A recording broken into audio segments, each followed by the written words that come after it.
Hello, government students. Happy to see you again. Just wanted to go over some of this information for the Lawmakers and Legislatures quiz that you have for this week. Before I go into that content, I wanted to tell you that all these quizzes are now eligible to be taken again.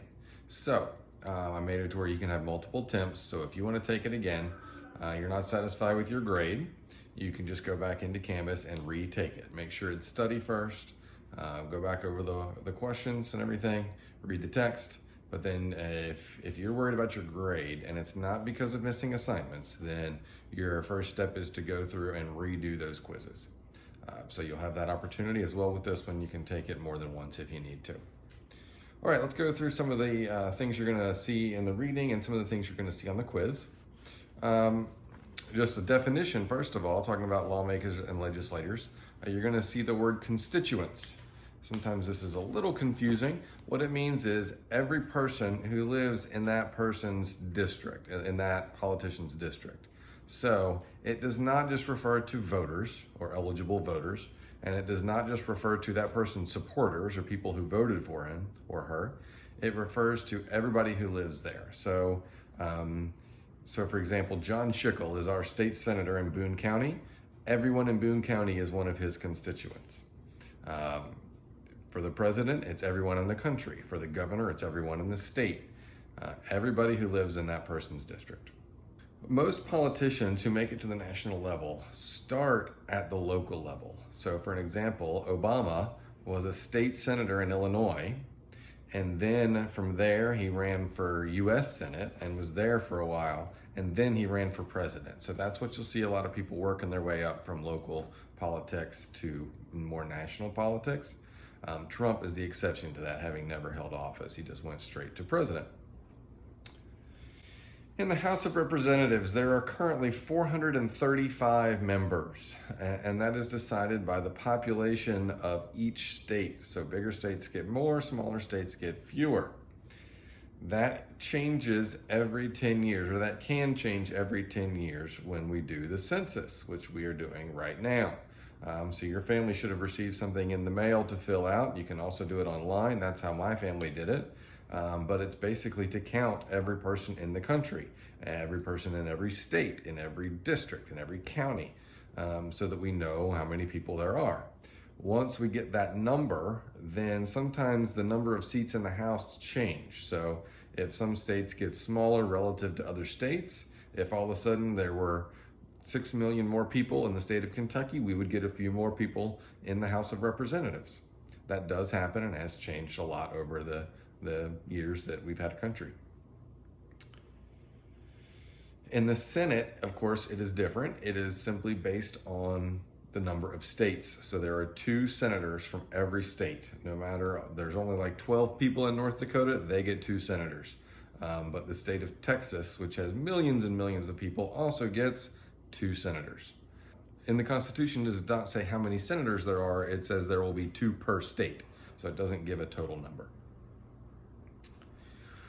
One of the most powerful positions in the government is the Speaker of the House of Representatives. And one of the things that they have is controlling the schedule. Basically what they do is they decide which bills will be discussed, debated on the floor, and which bills will be voted on. So they have complete power over that chamber as far as what gets brought up. So some of the, Nancy Pelosi is the Speaker now.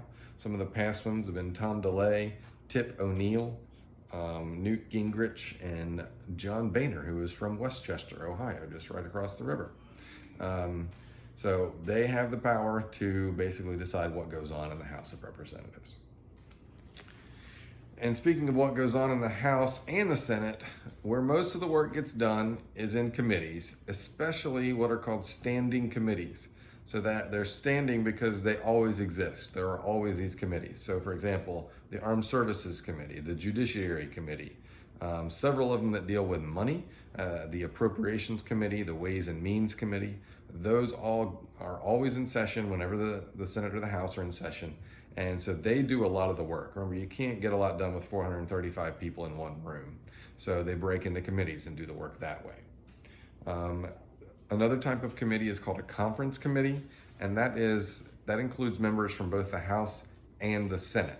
The reason for that is if the House brought up a bill and voted on it and passed it, and then the Senate brought up a very similar bill and passed it, but it was a little bit different, they have to have a conference committee to try to hammer out the differences to make the bills together, and then both chambers will re-vote again. One thing, talking about the roles that the House has versus the Senate, one of the things that the Senate can do that the House cannot is they have to ratify treaties. That is only the Senate. In the House, that's where budget bills have to start, and impeachment has to start, as we just saw a few months ago in the House. Some of the ways that Congress has control and checks and balances on the other branches: they have oversight powers, they have confirmation powers. So the Senate also is the one who approves and confirms Supreme Court nominees and cabinet members. They can impeach people, not just the president, but other members of the government. Ratification, which we just talked about with treaties, and then overriding vetoes. Those are all ways that the House and Senate, the Congress, has a check or a balance on the other two branches.